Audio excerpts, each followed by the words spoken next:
Sir ఇప్పుడు మనం కష్టపడి ఎంతో కొంత ఒక 1 క్రోర్ అనేది కార్పస్ అనేది మనం జనరేట్ చేసుకున్నాం. ఈ 1 క్రోర్ కార్పస్‌తో మనం ఎంత వరకు విత్‌డ్రా చేసుకోవచ్చనంటారు? ఎంత వరకు పొటెన్షియల్ ఉంది? యాహ్! సో, 1,00,00,000 తోని మీరు డెఫినిట్‌గా ఎవ్రీ మంత్ 1,00,000 కంటే ఎక్కువ విత్‌డ్రాల్ చేసుకోవచ్చు. For the period of next 40 years.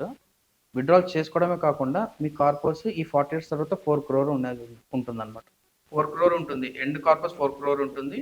And ఈ 40 ఇయర్స్ డ్యూరేషన్‌లో ఎవ్రీ మంత్ మీకు 1,00,000 అనేది వస్తుంది. సో, ఇది ఎందుకు చాలా పాపులర్ అయిందంటే, ఎందుకు ఎక్కువ ఫేవరెట్ ఉంది ఇన్వెస్టర్స్ కానీ, క్లయింట్స్ రిలేటెడ్‌లో అంటే, మీకు ఒకవేళ ఒక 1,00,00,000 కార్పస్ సమ్ ప్రాపర్టీ సేల్ చేయడం వల్ల గానీ, లేకపోతే ఏదన్నా ఇంతవరకు ఉన్న సేవింగ్స్ మొత్తం ఒక 1,00,00,000 అయ్యింది. ఎన్ఆర్ఐ ఇన్వెస్ట్మెంట్స్ ఇవన్నీ ఉన్నాయంటే, వాళ్ళకున్న ఆప్షన్స్‌లో హ్యాసిల్ ఫ్రీ ఎక్కువ టెన్షన్ లేకుండా అయ్యే ఇన్వెస్ట్మెంట్ మ్యూచువల్ ఫండ్ ఒకటే.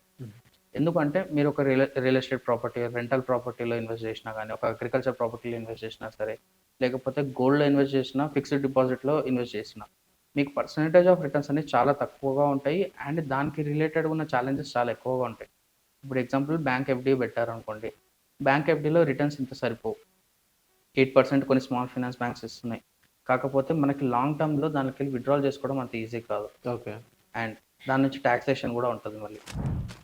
సో, ఈ టాక్సేషన్ గానీ, ఈ పర్సెంటేజ్ ఆఫ్ రిటర్న్స్ అనేది మ్యూచువల్ ఫండ్స్‌లో చాలా ఫ్లెక్సిబుల్, చాలా తక్కువగా ఉంటుంది. ఓకే. అండ్ నెక్స్ట్ గోల్డ్‌లో తీసుకుంటే లాస్ట్ 2 ఇయర్స్‌లో గోల్డ్స్‌లో వివత్సమైన రిటర్న్స్ వచ్చినాయి కానీ, మనకి అదే రిటర్న్స్ ఎవ్రీ ఇయర్ కన్సిస్టెంట్‌గా వస్తాయనేది గ్యారంటీ లేదు.